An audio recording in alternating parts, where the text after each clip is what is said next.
Les solar flares qui passé, qui juste parti de le soleil, le début de mardi le 9 septembre. En fait, c'était 23h49 UTC, Universal Time Central, et que c'est duré à peu près 10 minutes. Et que normalement c'est sur le flair qui doit aller directement dans notre direction, pas directement, et on va le louper un peu, et que c'est créer un problème de radio, de choses comme ça déjà. Alors à le moment que ça s'est arrivé, et ça c'est une prise de photos d'une vidéo de Suspicious Observers qu'on voit par là. Franchement, il faut regarder, même si c'est pas en français, dommage, mais voilà, c'est intéressant de regarder, mais quand on voit le rouge, c'est une inondation, et que ça c'est important de le regarder. Là c'est Australie, et là en dessus dans l'Antarctique, il se coince un peu, mais c'est toute l'Atlantique, mais plus souvent Australie que Sud-Amérique. Et voilà, si tu veux savoir le complète de tout ça, vous pouvez voir sur la vidéo de Suspicious Observers. Il fait une très bonne analyse de le météo de le soleil chaque jour. Franchement, un point de référence pour tout le monde. Merci Suspicious Observers pour ton aide. Alors, on va regarder notre page, c'est Solarham, qui donne beaucoup d'informations sur le soleil. Et que ça, c'est, si tu veux, c'est l'Event Log, le journal de le flare elle-même. Et on voit ici que ça s'est arrivé le début, la fin de la journée de le 8, le début de la journée de 9. Si on voit le vent, que ça s'arrive de là, on va juste amener-le. On voit l'explosion là, dans cette partie-là. Maintenant, c'est bug.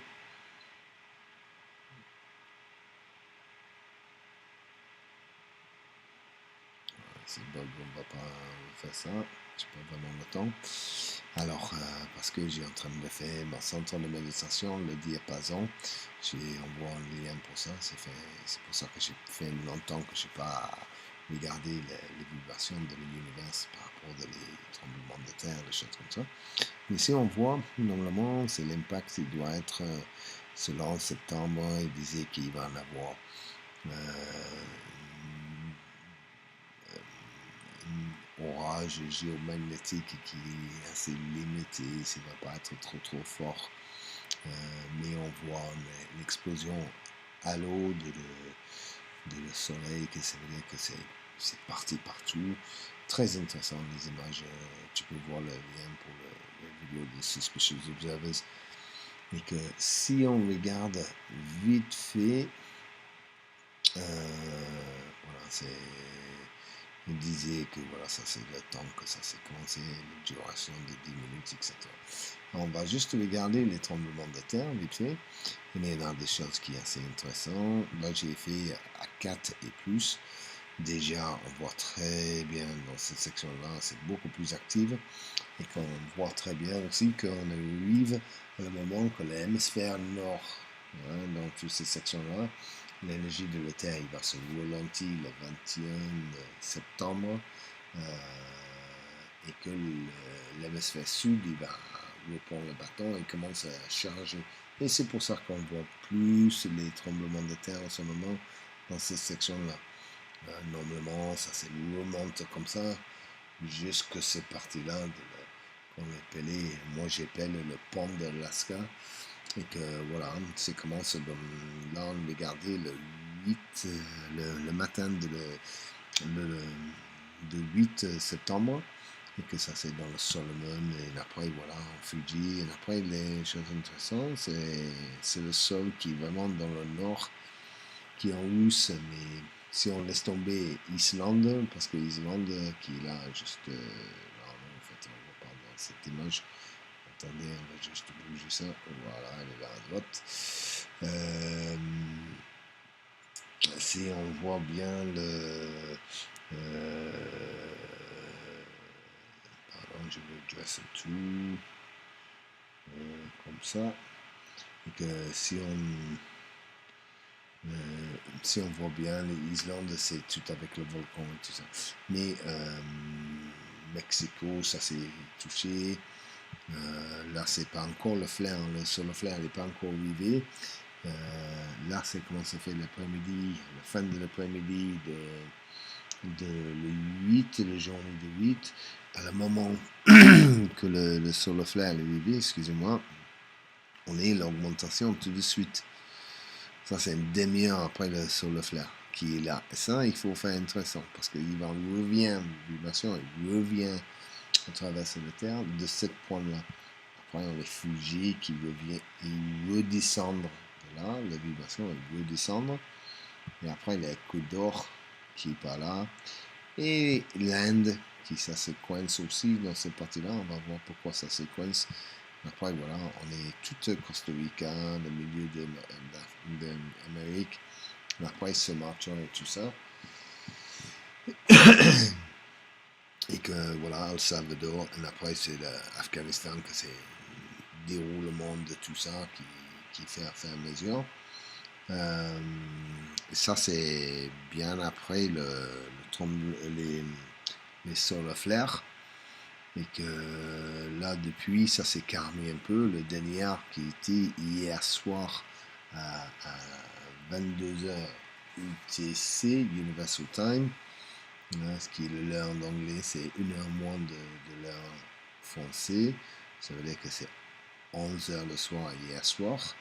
En ce moment, nous sommes 1h49 UTC, 0,49 UTC, et que normalement, si j'ai commencé à voir les choses qui est assez intéressant, il faut dire, c'est ce tremblement de terre qui vivait à peu près 18 heures après le solar flare, mais aussi cela qui était juste avant le solar flare. Et que ça, si on revient à cela, qui est en dessus de l'Australie, on voit très bien, c'est exactement dans cette pincement de cette énergie-là. Alors, qu'est-ce qui se passe sur la carte GMLS? Sur la carte GMLS, c'est ces tremblements de terre qui coinçaient, comme je disais, au sud de l'Australie, c'est dans cette zone-là. Toute cette remontée, sur le gauche ici, toute cette remontée, c'est vivre jusqu'au point 8 et pas plus. Il ne vivent pas de remontée dans la ligne rouge parce que, tout simplement, c'est parce que la ligne bleu clair, il est en train de reprendre toute cette énergie par là, qui veut faire par là. Et que ça, on voit très bien que c'est commence déjà coincé dans la ligne rouge qui est par là, que j'ai montré, voilà, qui est dans cette section-là, là en bas à droite de l'écran, de l'image. Alors, qu'est-ce qui va se passer dans la prochaine, je crois, 9 heures, ça veut dire à peu près dans 9 heures, ça veut dire que ça va être à peu près si on est 3 heures, la mathématique c'est tôt le matin. Si on est à 3 heures le matin, ça veut dire que ça va être midi, à peu près midi. Dans mon avis, on va en avoir une tremblement de terre entre 5 et 6 dans cette zone-là, qui est dans le Sud-Amérique. Et après, demain, le 11 septembre, dans le tôt dans le matin, autour de 1h le matin, 2h le matin, l'heure française, dans mon avis, c'est vers autour de le 24 là, et que là, ça risque d'être un peu plus quand même, 6 et 5. Mais c'est comme c'est longue durée, le flair, je crois pas que ça va se faire énormément de dégâts. Je crois pas, hein, j'espère pas en tout cas. Voilà, c'est juste un petit update, juste pour voir comment ça se passe. Et essayer d'informer un peu plus de l'énergie géomagnétique qui fait tout dans l'univers. C'est fait toi, c'est fait moi, c'est fait l'ordinateur, c'est fait les esprits, c'est fait la guérison, c'est fait tout genre de trucs. Regardez mes sites, mon chaîne de YouTube pour voir comment je peux expliquer, aider d'expliquer toute cette toute d'énergie. Ok, l'amour à vous, moi à vous. Alors faites attention de, pardon, dernier truc, faites attention de la tremblement de terre autour de cette zone-là, numéro 7, autour de midi et demi, un truc comme ça. Et après, voilà, dans le matin en septembre, dans cette zone de 24. Ok, et à bientôt, ciao.